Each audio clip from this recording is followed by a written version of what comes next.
Hello, welcome to today's stream. It's the weekly book club. It really doesn't feel like it's been a week already, but last week we spoke about A Study in Scarlet by Sir Arthur Conan Doyle. And this week, or today, we are going to be talking about The Time Machine by H.G. Wells. Herbert George Wells, I believe is his name. So I don't have notes for this. I've gone over the plot myself and found a little bit of information. But as you should be able to see, we have the internet open, and we're going to go into my favorite website, Wikipedia. I'm not going to read straight from it. It's just if we want to learn anything while we're having a general talk. I have YouTube music open in the background, playing transistor music. It should be a good chill time. Yeah, so I'm going to see if this works out better than last week's more prepared approach. Is this the last one? No. Okay. So yeah, I mean, we're just gonna have a nice relaxed talk about it, really.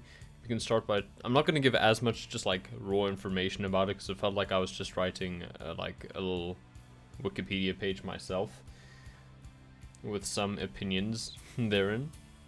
I did read the book, not this week, but quite a while ago. I finished 2 books this week. I finished Sula by Toni Morrison, and, well, I had already listened to the audiobook of The Road by Cormac McCarthy, but I read the paperback this week as well. I started Thursday and I finished like right before stream. So yeah, it just goes to show you can finish books each week if you try. If you approach it with a desire to get through them and whatnot. Anyway, hello to any viewers who are here. You can see I believe you can see my display. Wow, it's really helpful that I can't see. Yeah, that's not accurate. Anyway, I believe you can see my display if everything is working correctly, but the monitor's not showing up for me. I suppose I could do this. We're not running any games, so it should be too technically demanding. Yeah, that's about right. Cool. So, this is a nice song. I wonder if this will be the music will be too high octane for a nice chill discussion. Maybe I'll put on lo-fi next time. I don't want to get hit with any copyright though. That's the thing. In like 2 streams, which you can't find anymore. They've been wiped from the internet, thank goodness. I played some copywritten music before the stream started, like pre-stream, and it was just some of my some of the music that I enjoy, like Sting and whatnot. But first of all, Twitch muted the audio on them afterwards, and second of all, I wouldn't have been able to upload them. Well, I mean, I don't monetize my streams, but the thing is, it probably sort of got angry at me, would have given me a copyright strike. So thankfully, I haven't run into that afterwards, but a workaround that I came up with is just playing video game music, because Twitch. Video games are everywhere. Yeah. I will credit it. This is Darren Korb's soundtrack to Transistor, which is, we wrapped that up last week, and I was thinking about it. It really emotionally touched me. I really enjoyed it. I thoroughly enjoyed Transistor. I'm actually thinking of doing the New Game Plus, which is recursing through the story, and I don't really do that like ever, but yeah, I probably will. Anyway, this isn't meant to be talking about, why does it still think I'm offline? Yeah, thank you, Restream. But this isn't meant to be a stream talking about Transistor. We've done basically all of those. We're rather going to be talking about The Time Machine by H.G. Wells, published in, I'm not going to look at the screen, watch my eyes, and there's nothing on the screen either, watch my eyes, 1884, am I right? 1895, I was off by 11 years, so yeah, no, that just shows this one's very unprepared. I'm sorry. But now I'm not going to look at the screen. It was one of the early adopters of, well, actually, I think it was the earliest adopter of the term time machine, to talk about a device that traveled through time with actual parameters, like here, go to this year. and whatnot. And it's also an early example of the devastated Earth genre because of its last couple parts. Now I'm done looking straight at the camera, and I'm going to look at the at the Wikipedia page in case we ever have to bring something up. A lot of people bash Wikipedia. It's a good correlated page of all the information I want on something. And then what you do is whenever you want to know more, you go down to references. It's quite far. Yeah, look at all this stuff.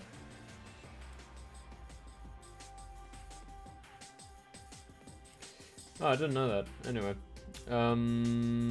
References. You go down here and then you click on them. And then you read more. And then you get more things to read. That's how you do research. You can start on Wikipedia, just don't end on Wikipedia. Oh yeah, here's the time traveler. Look at that. His great-grandson directed the 2002 Time Traveler. There have been 3 time machine film adaptations. Pretty wild. We should probably just talk about the plot for a second. So, if you can't figure it out from the title, it is about a man who is a time traveler, or an inventor before he becomes a time traveler. And it's a framed narrative, which means it's a story within a story. And so there are some characters that are there. Oh, yes. Love Transistor's music. I hope you can pay attention to my voice and the singers at the same time. The inventor has guests over for weekly dinner parties, and he talks about in the first one presented in the book. He talks about his time machine that he's been developing, and then the next weekend, he's late to dinner, and it's because he's just returned from a time escapade, and then he recounts the story, and that's the story within the story. That's what frames the narrative. So then he talks about how he went into the far future, relatively far, not as far as he went later in the book, but anyway. So he goes into the far future and he meets this absolutely what's a good word? Is insolent a good word? I think that just means, I forget what it means. I read a lot today, so I'm a little bit tired of reading. Showing a rude or arrogant lack of respect. That's not what I meant at all.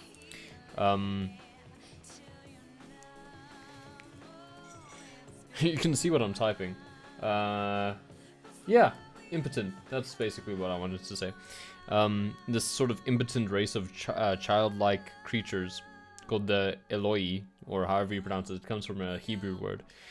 Yeah, let me look it up. It's the plural of another Hebrew word, but Hebrew to English. Oh, this song's lyrics are actually quite sad when you know about it. Let me pause. And yeah, well, there you go. It defaults to there. Why can't I? Wow, I can't listen to the pronunciation. That sucks. Oh well. More music. Yeah, and so he assumes that they're like super evolved human beings at first, like they've just developed into being super smart, but actually they haven't. They've done the opposite. They've basically regressed to being almost cattle-like in their inability to do things and their lack of intelligence. They also survive on fruit, and he later discovers that there's actually 2 races.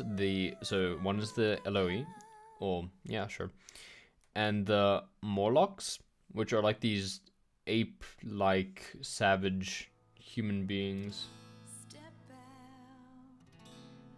who live underground, and they basically eat the Eloi, and they maintain all the stuff that allows them to stay alive on top. They're basically livestock, the Eloi to the Morlocks, I mean.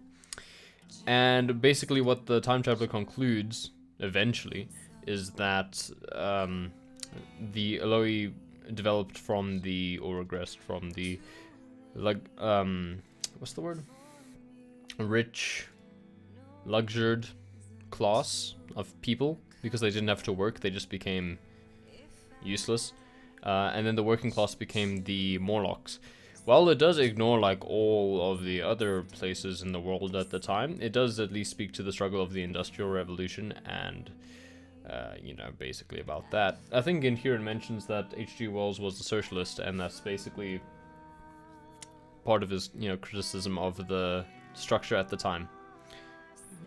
1800s, late 1800s, England.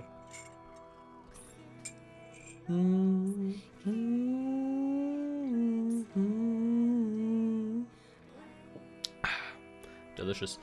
So yeah, eventually he manages to, well, he makes a friend, Mina, yes, Mina, and it's one of those little small Eloi. I mispronounced it while I was reading it quite a bit, or like pronounced it in one way and I'm pronouncing it a different way, so that's why it sounds inconsistent. But anyway, the friend that he makes, Mina, who was drowning and no one was helping her except for him, basically gets caught in a forest fire that he causes trying to fight off Morlocks, and he mourns her loss tragically, but she had placed flowers from the future in his pockets, so when he eventually returns, having reclaimed his time machine, which the Morlocks had hidden in a sphinx. What happened there? I apologize. Sphinx. I don't know. Sometimes my voice and whatnot just does weird things. I'm not perfectly in control of it. Which is weird because all the instruments I have practiced, you know, I use my voice and my throat and whatnot. So you'd think I'd be the most proficient at that, but I'm not. Anyway, so he returns eventually and tells the story. And then at the end he goes out for, well, before he returns to the present, he goes into the way distant future and sees the Earth basically dying. Which was, like, sort of insisted to be added, I believe. Apex beat. I hope that's not too loud. It seems a little loud here. Let me just...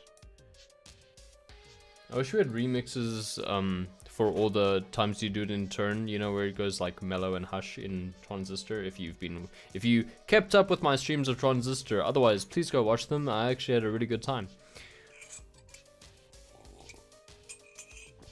Yeah, anyway, so he goes into the distant future, sees the Earth's destruction, and then he returns to the present.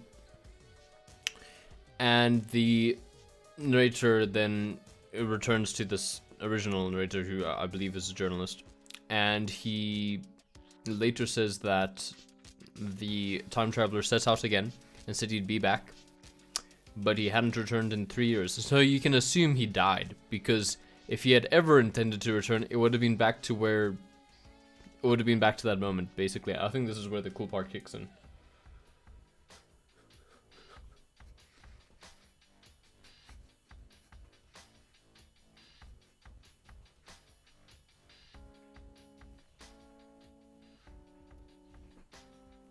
I was right.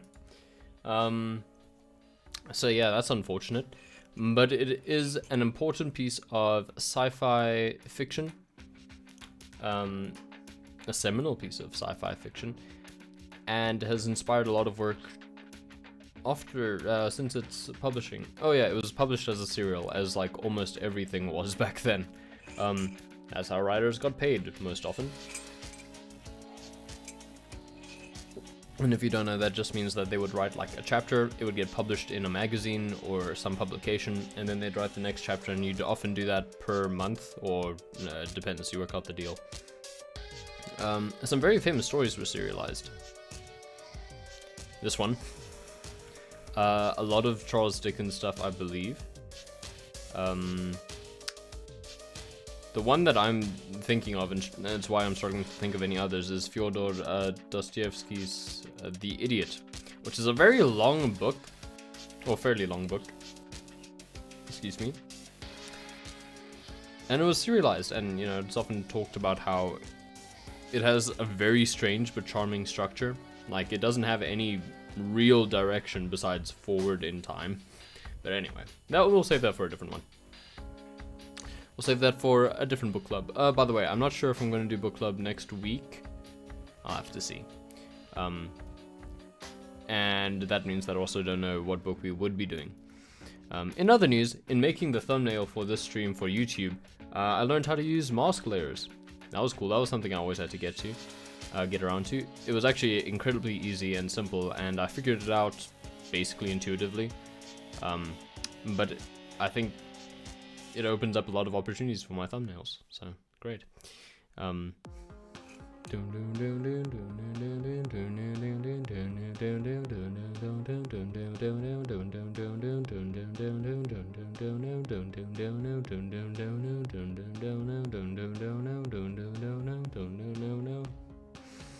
Sorry, I really like this music. This isn't going to just turn into a stream of me singing along to Transistor music, is it? Would you be opposed to that? I wouldn't. God, I love Transistor. It was a really good game. I'm sure some people prefer Bastion. It does have a higher Steam rating, doesn't it? Let me open Steam and find out. Oh, the music's gonna get super loud as soon as I open Steam though. And I want you to hear it. It's gonna take a second to open Steam because Steam apparently loves taking its time. But yeah. More about the Time Machine. I mean, I enjoyed it. I really enjoyed it. It was a nice read. Nah, did you hear it? Okay. Steam opened its verifying installation thing and then closed, but you heard it spike for a second. Now when it actually opens, it's gonna get really loud. But anyway, this is just gonna be a chill stream. I mean, there's nothing pressing about it. Oh, there it is. There it is. It's more, it doesn't just get louder. It's that the bass kicks in for some reason. I don't know why. It's kind of sick though. No Steam news that I really care about. In fact, I might leave it on here just so that, yeah, there you go. Maybe it fills up the sound space a little bit better. I really don't know why it happens. Anyway. A lot of games on sale. That's cool. But what was I looking at here? Oh yeah. If Bastion or on my book club stream, we're finding out if Bastion is preferred over Transistor on Steam. So over all reviews, which is 23,000 or so, 23,000 plus, it has a 95% positive rating, and then Transistor.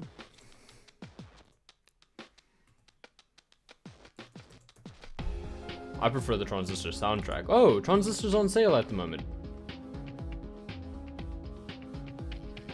Oh wow, it's on a huge sale.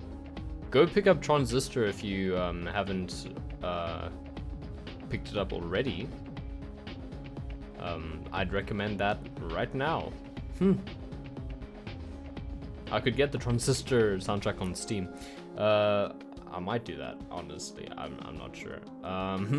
It's really cheap at the moment. All of it's really cheap at the moment. Anyway, I was playing a trailer. What's its rating? Oh, my beanie fell off. Whoops. Hope everyone's having a good Sunday, by the way. I mean, I've had a pretty productive one. I got through some lecture materials. I finished The Road. Whoops. Oh, I finished Young Justice Season 2. That was potent.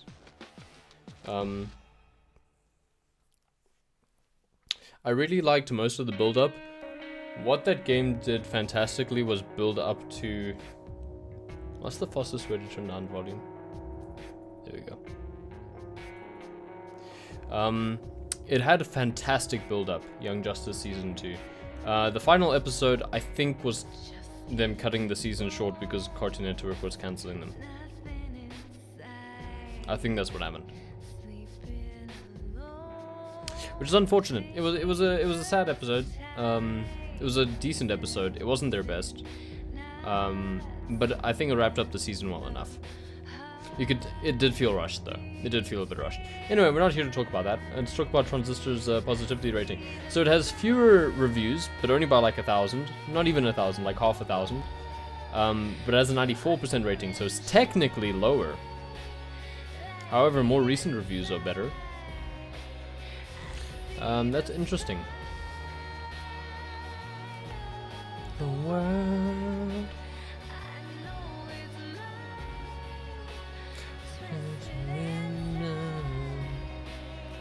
I really enjoyed this game, Transistor. You should definitely go play it. It's on sale at the moment. There we go.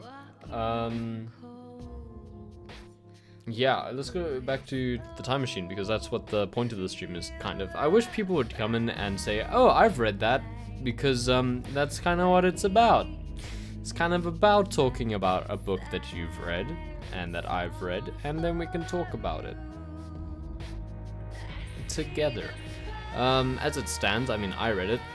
It was good.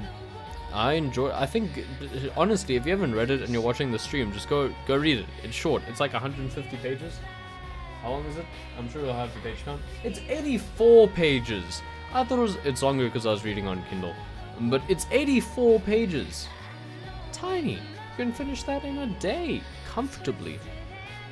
If you do it my way, at least. I read 10 to 20 pages at a time, and then like leave it for like half an hour to an hour, and then I'll just pick it up again and read another 10 pages. And for me, that's like 5 to 10 minutes. So it doesn't feel like I'm giving up a lot of time, but I get through. I've picked this up recently, but I've found good results with doing that. Like, you get through quite a bit of a book. I can't say quite a few books yet because I actually haven't done it for more than like a week. But you know, in future I'll tell you if I get through a lot of books doing that. I hope I do. I wonder if my stream dashboard looks right yet. No, it does. That's nice. Anyway, it's so weird just having Steam selected so that I can have louder music. I'm really hoping Old Friends comes on, because that's my favorite song from the soundtrack.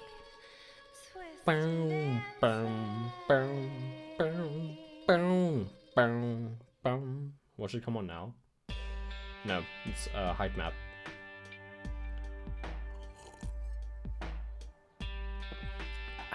I don't remember this one, but anyway. I mean, I did spend a lot of the game in the turn, which changes the music a little bit. I do recognize it.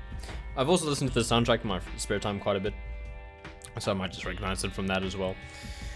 Oh no, I definitely do recognize it, because later it goes like instead of what it's currently doing. Like, you'll hear, I think it's the next 8 bars.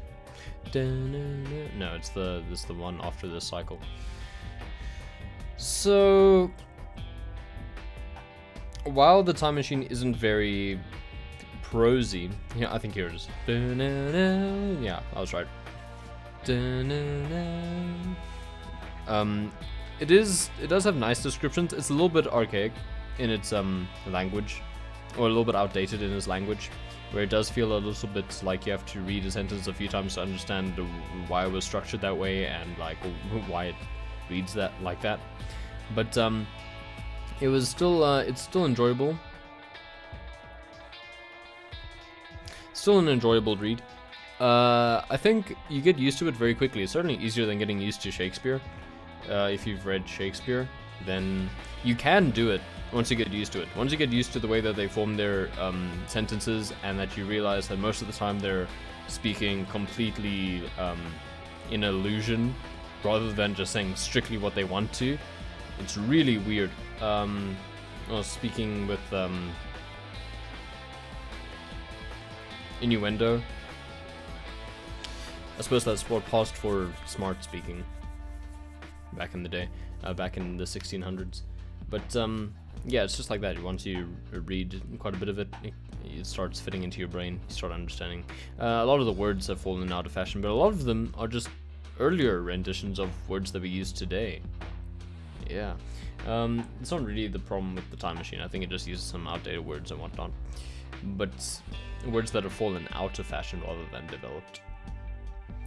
Oh yeah, there's multiple versions of the time machine, but most people just read, what's it called, the Heinemann text? Yeah, you can see here, nearly all modern reprints reproduce the Heinemann text, because the whole text has an extra chapter that was adapted into the Gray Man. They don't say it here. They say it here, yeah, the Gray Man, which was just like the short story. In fact, if you open it here, you'll find that it is just, you can read it there. If you go to the Wikipedia page, and you go down to that hyperlink, it'll take you to where you can just read the short story. I haven't read it yet. I found that out right before stream. But yeah, if you want to do that, there you go. That's how you can do it. I'm not going to try to push to just talk about the book the entire stream. This is going to be on the just chatting category on Twitch. So I'm just going to be chill and talk about things. Whatever comes up. But we'll try to bring up the time machine more often than we don't. At the moment we're talking about Transistor a lot though, and I suppose it's fine because I mean the time machine was a seminal piece of science fiction. It wasn't the first piece. Science fiction basically in the 80s, in Britain. There we go. British sci-fi basically started around like 1880, I think, like around there. I might be a little bit off by like a decade, but this is a big part of what like sci-fi has become. Maybe late 90s sci-fi a bit more so. And Transistor is sci-fi, so there you go. There's the relationship. It doesn't have any time travel though. It has flashbacks.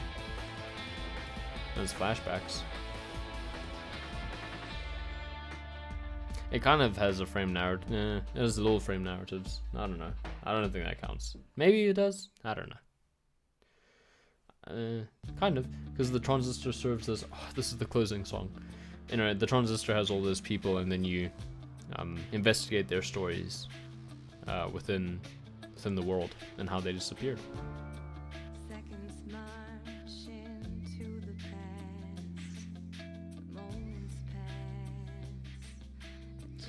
Wow. Yeah, I really want to replay this game. Maybe I'll put it on YouTube. Maybe I'll do New Game Plus and record it and put it on YouTube. I'm not going to do that soon. I have rather important things coming out on YouTube in the next couple days. By the way, I'm probably not going to stream on Friday or Saturday. Not sure about Sunday, but I will have stuff coming out on those days on my YouTube channel. So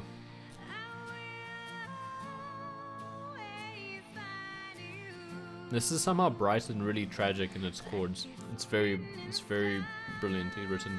Good job, Darren Korb. It has good control over its emotional feeling, and that's a bit of a tautology, but over its mood with its chordal structure, with its tonality.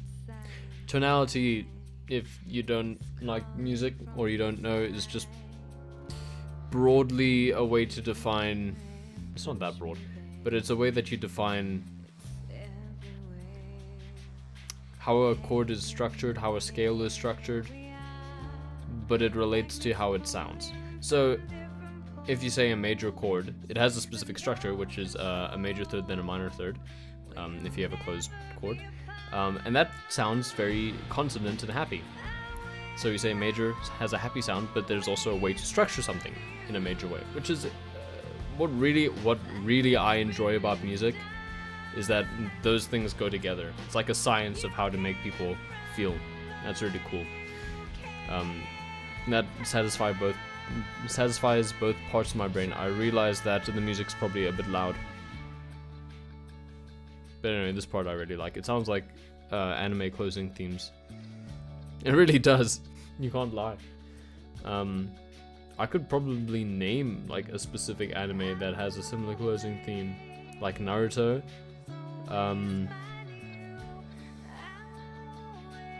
Dr. Stone, the first ending theme. There's probably others, but I really like the song. It really changes the way that you feel about the ending of Transistor, I realize. But anyway, and then a minor chord would be a minor third and then a major fifth. And then an augmented chord would be a major third and a major third. And why can't I remember the next thing? Diminished chord would be a minor third and a minor third. And both the typical minor chord sounds relatively dissonant. It sounds sad more than it does just straight up dissonant. A diminished chord sounds very dissonant, and an augmented chord sounds very surprising and strange. So there you go. A bit of music theory. You got a bit of music theory out of me today. Yeah. I really wish I had time at the moment for more music in my life. I really don't. It's very unfortunate. But I'm finding a way to lighten up the workload gradually by giving myself more projects. I'm done. Oh, we're gonna hit old friends by the end of the stream, I swear. I'm glad that it's not the first song and it's not in like the first half because it builds it up for me. But wow, Old Friends is such a classic. Such a classic to me. Also, let's take this opportunity to talk about DC fandom and all the fantastic trailers that they showed off. Like, for me, there wasn't a dud. I don't care about Wonder Woman, but it wasn't a dud. It made me a bit more excited for it. I just don't like the way that she's portrayed in the films. I think she's a bit cooler in the comics somehow. I don't know. I'm mostly indifferent. Don't think I have that much of a take on the Wonder Woman film franchise. Maybe this one will make me more inclined to like it. I just don't think I like Gal Gadot as Wonder Woman. She plays the foreigner to the world a bit too much for me. She feels more anachronistic than I'd like.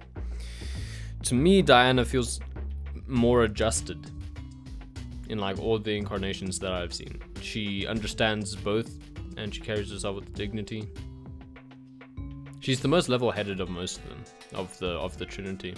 Because Batman, while he's the smartest, he can make very bad decisions. So there's a fun fact. And Superman is too much of a Boy Scout to make clear-headed decisions all the time, or to make the correct decisions all the time. To me, Wonder Woman strikes a good balance between the two. Though I haven't read that much of her, mostly in the side stuff. Like, I've seen a little bit of her from the Justice League Dark Universe, and that's pretty cool. And I read Kingdom Come, and she's a bit more of a broken character in that, slightly broken. But by the end, she's like how I envision her. Excuse me, usually. Ooh, I like this one. What's it called again? Water Wall. And after all, you're my water wall. There you go. I got one in. I actually really dig the song and I never knew what it was called.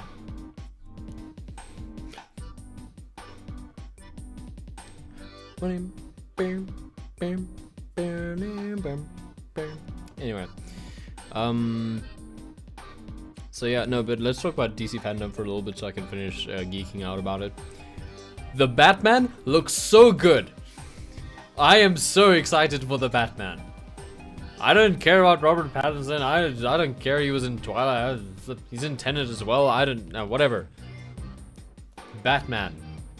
You can hardly tell it's him in the Batman, so why would you even bring it up as a point? Like, even when he has the cowl off, still doesn't really look like him.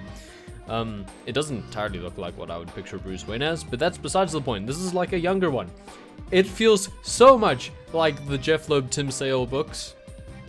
I'm so happy. I'm getting a detective Batman movie. The thing that I read Batman for. Imagine Detective Comics making a detective movie. Wow. Ridiculous. I'm so happy about that. Clip that if you want. But anyway. Oh yeah, there was The Suicide Squad by James Gunn, and I'm going to say the titles as carefully as I can. The Suicide Squad by James Gunn looks good. I'm excited. Looks like it has a large cast of characters, but I kind of trust James Gunn more than I do a lot of directors. So hopefully it'll be really good. I think it will be really good. I'm excited for it. Idris Elba's in it as well, I believe, which is sick. Idris Elba is like one of my favorite actors. Not that everything he's been in has been good. Haven't watched The Dark Tower, don't want to. Haha. They adapted the books out of order and very strangely, so I don't want to read that. Watch that. I do want to read the Dark Tower series. But so the Suicide Squad looks great. Suicide Squad Kill the Justice League is the next game by Rocksteady. Graphics, not too hot on, but I'm not a graphics guy, so I don't care. I don't care that much. But it looks really fun. And it has King Shark in it.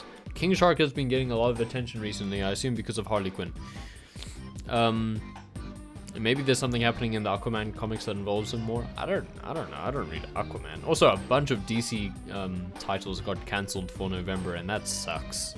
That's raw. That's not it's making me a bit pessimistic about the future. Anyway, I'm going to turn down the music a little bit. There we go.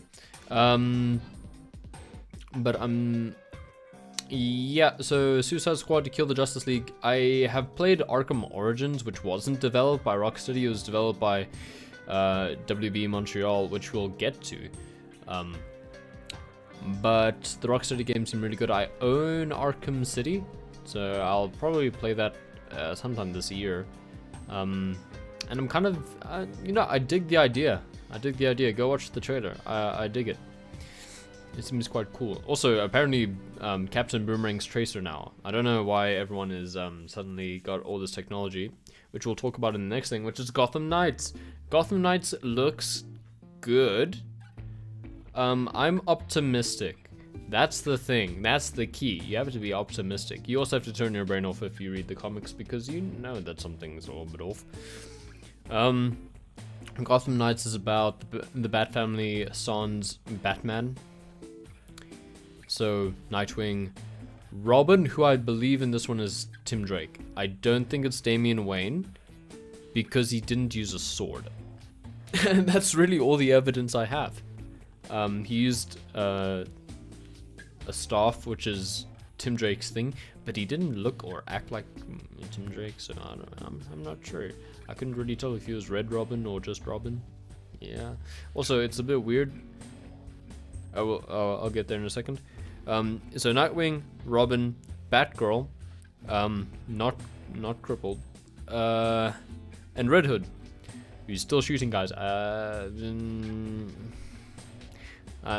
I don't think you should be shooting people in this game. That's I don't know. Maybe it's non-lethal. Who knows? You get to play as them, and that's cool. Very cool indeed. Robin has weird technology where he can just straight up teleport. Looks like it's a thing across all of the games at the moment. Captain Boomerang, Robin, strange. It's very strange. Anyway, so they say at the beginning, spoiler, it's literally the start of the trailer. Batman's dead, and now everyone has to, all the other characters have to pick up the slack. Here's the thing though, they end the trailer by talking about a Court of Owls, or the Court of Owls. And if you know anything about that, Batman went missing for a period of time, and basically all of what they're doing with Gotham Knights happened in like that week when he was away, so it kind of seems like he's not dead. It mirrors a lot of what happened in the New 52, the first arc, in the Court of Owls. So that leaves most people thinking he's not dead. I saw a funny comment where it said, plot twist, Batman is actually dead. Batman rarely dies. Like, he often dies, but he rarely dies. Yeah, it happened with Nightfall, which is kind of unfortunate actually, because I wanted to... So I think, if I'm not mistaken, for Nightfall, which was a big event, headed by Denny O'Neil, my like favorite DC writer, rest his soul.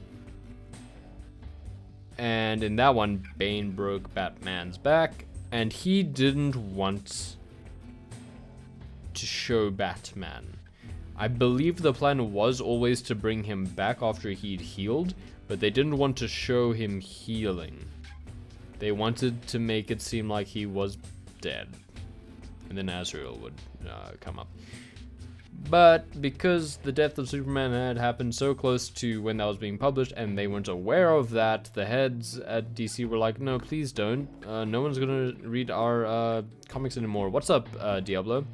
Thank you so much for tuning in. We're just talking about things. At the moment, I'm not talking about The Time Machine by H.G. Wells. At the moment, I'm just talking about DC fandom and all the trailers that came out this weekend. There's old friends. This is music from Transistor. And this is my favorite song from Transistor. Bing, bam, bam, bam, bam, bam, bam, bam, bam, bam, bam, bam, bam, bam. So what was I saying? Oh yeah. So in Gotham Knights, Batman probably isn't dead.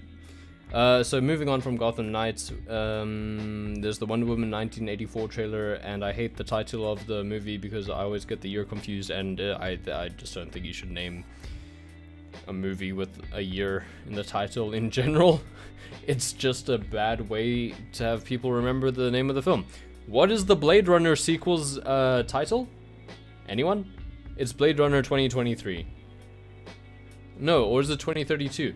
I don't remember! This is why it's a bad convention. Don't name your movies like that. Unless it's a famous work like George Orwell's 1984. Maybe I'm defeating my own point. From Software, yeah, they developed Dark Souls. I assume you're asking me where I'm from. I'm South African, so that there's my accent. My accent's a bit strange, even for a South African. My accent is a bit of a strange combination of American, British, and South African. Yeah, urban South Africa. Is that urban? Is Johannesburg urban? I'm not from Pretoria, so anyway. But yeah, that's where I'm from. Would you like to share? No pressure, you don't have to. But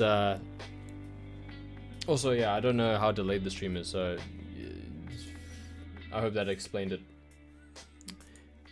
And now I'm exploiting the glitch with Steam that boosts the sound of all my music. Here's a tip. If you have Steam and you're listening to music, play the music in one tab and then open Steam and your music will sound better. Or at least it'll sound more bassy. Most people consider that better. It sounds better EQ'd to me. But hey, yeah. These days I mostly listen to vinyl, so I can't do that. What were you talking about? Are there any other things from DC fandom? Black Adam. Black Adam I'm excited for because it has the I'm gonna be honest, mostly because it has the JSA. I'm not a huge fan of the Shazam comics, like I don't read them. I don't mind when he shows up as a character, but I'm always confused by how strong he's supposed to be. Like apparently he's just like one of the strongest DC characters ever and everyone's afraid of him, and when I was first introduced to him, I first saw him as the kid, so I wasn't as intimidated, so it's a bit, yeah, anyway. But Black Adam has the JSA in it, and that means it has Dr. Fate in it, and that means I'm watching it. Because Dr. Fate is sick. Can you speak Arabic? I cannot speak Arabic. I'm from South Africa. Arabic is not a common language here. Not from South Arabia. Or, yeah. Yeah, I speak English, I speak a bit of Afrikaans, but I mostly speak English. And I write in English. Because I've recently finished a short story. And I'm going to put that up somewhere on the internet, probably within the next month. I don't know exactly how long. So Black Adam, I'm gonna watch it. It's coming out next year, probably, maybe not. Doesn't help that it's slated for December. So there's a good chance it'll get pushed back. Who knows? It doesn't even look like they have film footage yet. They just have Dwayne Johnson speaking over it. Although, that movie is probably going to be mostly special effects. So it depends how much they can get done doing special effects. I wonder how much after this year the workplace is still going to stay at home. I wonder how many people are just going to say, oh, thank you for the follow, Diablo. I really appreciate it. I think you're the 31st follower. And my birthday is on the 31st of July, so there's some significance. Thank you. So, yeah, I wonder how many people are just gonna say, I'd rather work from home. I prefer I prefer working from home after this year, and like the companies are gonna be like, well, I mean, you kept up with the work, so can we say no? Are we allowed to say no? I don't know. That's kind of how I'm feeling about university. If I can do the rest of my degree just from home, I might. The only thing that really would take me to campus would be the libraries. Maybe working in the labs. I don't do a chemistry or anything degree. When I say labs, I'm talking computer labs. I do computer science.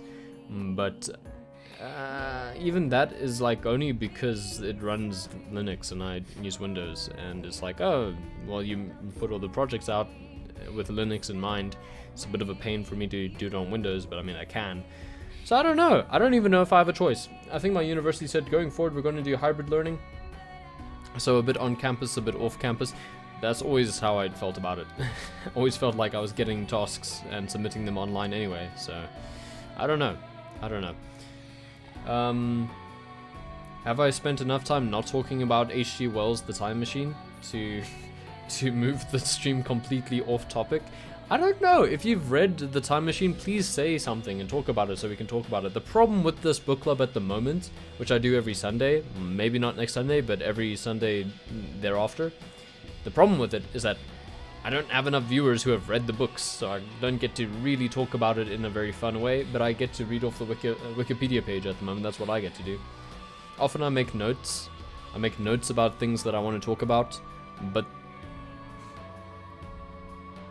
if I can't talk to viewers that much, what's the point?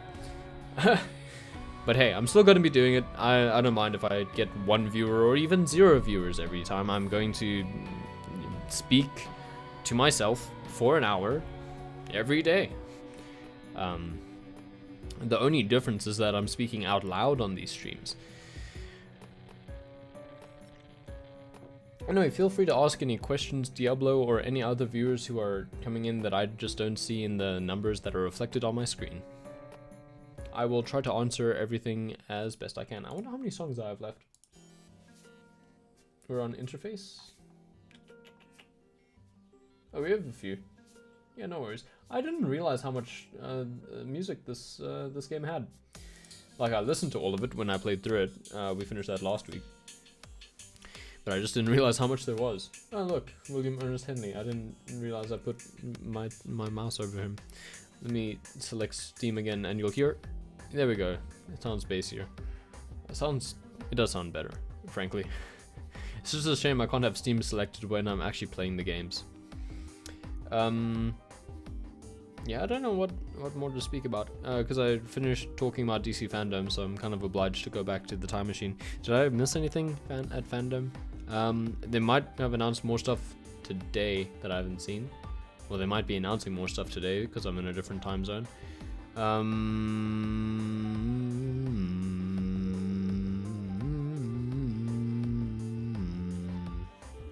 sorry if I'm humming dissonant to the song.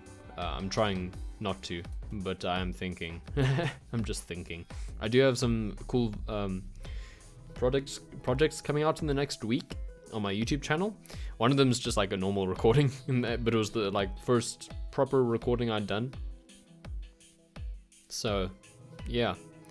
And then the other one is a very cool project that's near and dear to my heart. And I hope I execute it well. I have this week to finish it. So yeah, but I've done a lot of the recording for it. I've done a lot of the research for it, and it's probably gonna debut on Saturday. I just need to run it past some people and obviously finish it up while doing my coursework. Yay! In other news, time travel's weird, hey? Time travel's very strange. I don't know what that was. But anyway, yeah, I mean, time travel presents a lot of paradoxes. One of the ones that I find most interesting is the bootstrap paradox, which comes from the story Bias Bootstraps, which the paradox is basically that you have something that was never normally created, like it only exists within a time loop. For example, I think in the story it's a diary, and this time traveler finds this diary from like an old king, and it's very dusty and dilapidated by the time he's finished reading it, but it helps him become king. And so he transcribes it to a new... Is that transcribes? I guess, I don't know. He writes, he makes a copy of it in a new journal, and then he sends that back in time. And that object becomes the diary that he found when he was younger. Where did the information come from? Where did it come from? Where did it go? Back into time loop. That's what the bootstrap paradox is. And it happens a lot in Zelda. It really does. Zelda has a lot of time travel. Though I have played one of the ones that is time travel. I played Majora's Mask. I was only thinking I'd played Twilight Princess. I haven't finished either. But I'm like at the very end of Twilight Princess. But I also have been for like 10 years. So who knows? It hasn't been exactly 10 years. I think it's been like 8, 7, one of those. Somewhere around there. Doesn't really matter. I'll finish it someday. I have to restart it. At this point, I have to restart it. Majora's Mask, I played more recently. Oh yeah, this is one of my favorites as well. Gold Leaf. Doom. Doom. Doom. Doom. Doom. Doom.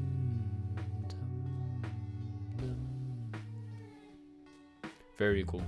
But yeah, yeah, I have to replay. Well, I have to finish Majora's Mask. I don't know. I probably also have to. It doesn't really matter if you don't restart that one, because you can just keep rewinding time. There's no real reason to restart that game.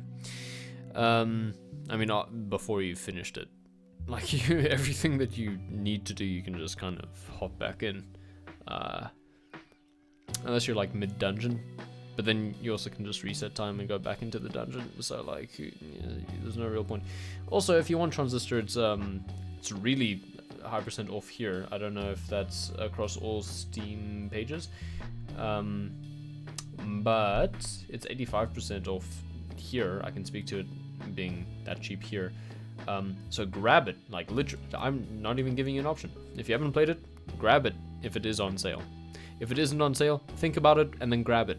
It's a really good game. Really fun. If you aren't sure, then I did a lot of streams on it. My last one was last Thursday. And you can find the entire playlist on YouTube. So yeah, on my YouTube channel, Josh Ford. Yep, you don't have to watch all of it. Just get a taste for the game. I think we had some trouble we had some trouble recording it early on. But we ironed out all those issues by the end. I wish I could speak more about the time machine, but I really don't have much else to say. But I do only have 7 more minutes left of the stream, so I'm not too stressed about it. Tomorrow is going to be Pokemon. I'm really getting kind of sick of Pokemon, but we're almost towards the end, so I'll stick it through. Stick through it. No, I think it's stick it through. Tough it out. I'll tough it out.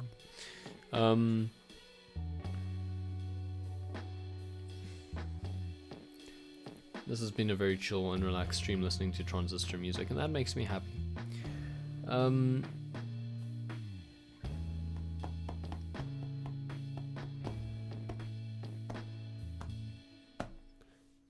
Anything else I'd like to say? On Thursday we'll be playing the Standing Powerball, and as I said, Friday I'm not sure I'll be streaming. Have to check.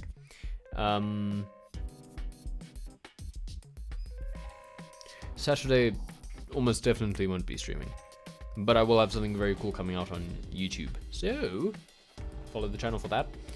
Follow me on Twitter if you want to see me tweet about it. I don't use Twitter much besides updates and saying my schedule for the week. Yeah. Maybe I'll wrap up the stream here a little bit early. I'm very hungry, so that's part of why. That's not the entire reason. but certainly a good reason, good enough reason for me. Always listen to your body and what it needs, like food and sleep especially, and water. You can avoid a lot of fatigue and stuff like that just from listening to what your body is asking for. With that said, I think it's an appropriate time to wrap up the stream. I don't really have much else to say. If you watched this much, thank you so much. Next week probably won't. Well, I'm not sure. I'm not sure if there'll be a book club stream next week, but if there is, I'll announce it on Twitter. So that's a good reason to follow me. But yeah, until then, thank you so much for watching. I hope you had a good time listening to me talk. In the future, it'll be more oriented. I don't know. Maybe this works out kind of nicely. But I mean, we'll see as more people actually read the books that I talk about. Yeah, that would be a big factor in seeing how much I actually talk about the book. But anyway, I'm fine just like putting on game music in the background. Game music in the background. I'm gonna enunciate a little bit better. And then just chatting about stuff that's happening, you know? So yeah, thank you for following, if you followed, and have a good weekend. Goodbye.